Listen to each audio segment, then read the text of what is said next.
Hi. So today I read the story, Rocket Writes a Story. And I just thought I'd give you a little mini professional development on what to do about writing since that's a problem. First of all, it's a problem, boys and attention and all of that. Writing is probably one of the hardest things I think we asked children to do because not only do they have to come up with ideas, they have to think about how to spell words, how to space, how to form letters, how to space them. I mean, it's so complicated. We think about writing and we just kind of write. But when a child is writing, it's like, okay, how do I make an A? I've got to make it, I've got to go, around and down.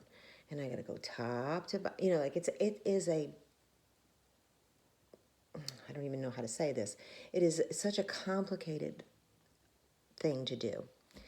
And if anybody has any attention difficulties or you're a boy, because they're boys, this is just unsurmountable. It's just way too much work. I just rather go dig out some worms or something.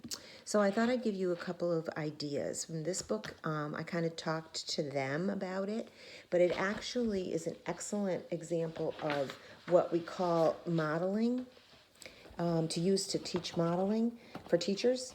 So in the beginning and at the end of the book, there were this word tree. So something you may want to think about, creating a word tree, a word wall, or a journal. And it can just be one of those little paper journal things. And you should have one too, because you are going to model what is it that you want from your child. So when in the story, the little yellow bird, who's the teacher, also added some words. They didn't make a big deal out of that, but she added words. So if it's a word wall or a word tree you're using, you put up some cards or some words. If it's a journal, you keep a journal and you keep your own words. Now, they can be words, they can be ideas, they can be pictures, they can be cut outside of a magazine. Anything that it's an idea book is really what it is. So if you look carefully at the words that Rocket had on the word tree, they are pretty much nouns. I don't know if you can see it or not, but words like duck, butterfly, frog, daisy, bowl, cricket, fence, acorn, and he on this drew little pictures to help him remember what the words were. So if it's a word that you have to spell for them, they could make a little picture. Don't make it a big deal. If they don't want to write it down, but they have the idea, you write it down. It's okay. It's okay if you make a little picture of it for them. That's not bad. So then when it comes time to write, now when I was teaching, one of my favorite things to do is you have to model. So think about that. You have to do it so they can see what you want. So my favorite thing to write about for quite a few years was George the cat, because, and my kids loved it because it was so funny because I kept saying George the cat is very fat. So I would start my stories like that. George the cat is very fat. And I would literally stand in front of an easel and write this out. George the cat is very fat. He likes to eat a lot. He sits like a person with his big belly sticking out. Period. That was my story. It's simple, easy. You may be a little bit, remember, you're going to write as if you were the child. So Jackson's in second grade, you're going to write like a second grader. Joe's in fifth grade, you're going to write like a fifth grader. So kind of just give them an idea. So that's the story for today, So now you pick something out of your book, your idea book, and just think about it, We're going to collect words for the first, it's perfect that Jackson's going to be on vacation. You could just collect words this week. It doesn't have to be every day. It doesn't have to be like, ugh. Just, you go out, you play, you think, oh, wow, we played we rode around on the bikes in the driveway today. Let's put the word bike in your book.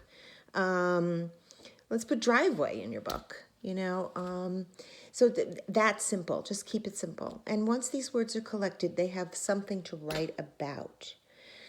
Now, obviously, that little story I told you with George wasn't enough of a story for either a second grader or especially a fifth grader. So adding details is another thing you need to teach.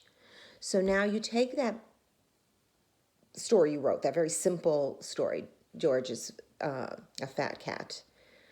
He likes to eat. Okay, George is a fat cat, and I'm going to add some details. I'm going to write, George is a fat cat. George the cat is very fat. I think that's what I said. He has a black and white face and a pink little nose. I added 2 more sentences. Then comes he likes to eat a lot. He especially likes his cat food. I have to feed him twice a day. We added some more stuff. Now the end of it was, I don't remember what I said, but I think it was, I liked George a lot. George is my favorite cat. He's my best friend. I love him. Now your story came from 3 sentences all the way to 9 sentences. And you can keep going on that. You can keep building on an idea. But don't drag it on forever, because that kids get bored. They get bored. I was looking at, Dawn, I got you this book, and I know I just sent it to Laura, at what you can expect for, and I would call Jackson a 7-year-old because he's in 2nd grade. So it gets some ideas of what they would like to write about in here. They like to write about family, friends, sleeping over, losing teeth, trips, pets. There's some other things that are a little bit more negative, but I like to try to keep things a little bit up. So that gives you that idea. As a 10-year-old, some ideas would be